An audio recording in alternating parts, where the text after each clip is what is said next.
Ubusobanuro bw'izina Joanna. Joanna ni izina rihabwa abana b'abakobwa. Joanna rikaba rikomoka mu Giheburayo, rikaba risobanura Imana nyir'ubuntu.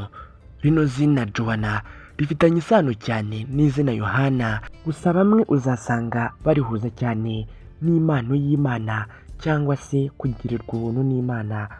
Mu Kigereki usanga bavuga Rowana, naho mu Kilatini ugasanga bavuga Johana. Rino zina Joanna ni rimwe mu mazina rigaragara cyane muri Bibiliya, cyane cyane kubera yuko uyu ni umwe mu bagore bemeje yuko Yesu yazutse. Uyu yari umugore w'umwe mu bari bakomeye mu bwami bwa Herodi. Imwe mu mico n'imigirire ikunze kuranga umuntu witwa Joanna. Joanna ni umuntu ugira ubuntu kandi akagira n'umutima woroshye. Joanna ni umuntu ufite imyemerere ikomeye, kandi Joanna ni umuntu witwararika cyane ku buryo agenderwaho n'abandi. Joanna akunze kuba atuje kandi akihangana. Joanna ni umuntu utihanganira umuntu urenganya abandi, ahubwo usanga ari umuntu ukunda gufasha abandi. Joanna ni umuntu uba ari umuhanga cyane kandi azi no gutekereza byimbitse. Joanna usanga ari umuntu uzi kuzirikana mu mutima we, kandi Joanna ni umuntu ukunda kwiyorohereza ubuzima. Joanna azi kwita ku nshingano ze, kandi Joanna ni umuntu wikundira amahoro.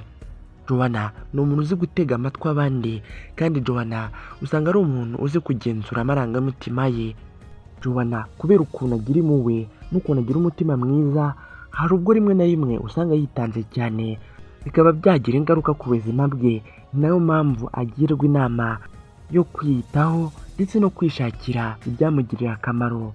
Ikindi kandi agirwa inama yo kwirinda amakimbirane cyangwa se kwivanga mu bibazo by'abantu benshi. Rino zina Joanna ni izina ryakunze gukoreshwa cyane mu gihugu cya Polonye, mu Bugiriki ndetse no mu Budage, hamwe no mu bindi bihugu bibonekamo abakristo cyane. Bamwe mu bantu bamenyekanye cyane kuri rino zina Joanna harimo Joanna Gaines. Uyu yamenyekanye cyane kubera kugaragara mu mateleviziyo. Hari kandi Joanna Jedrzejewski wamenyekanye cyane kubera kurwana. Hari kandi Joanna Lumley wamenyekanye cyane kubera gukina amafilime ndetse n'ibikorwa by'ubugiraneza. Rero niba witwa Joanna, uzi cyangwa uturanye n'umuntu witwa Joanna, reka nkwifurize kugubwa neza. Reka nkwibutse gukora subscribe niba utarayikora.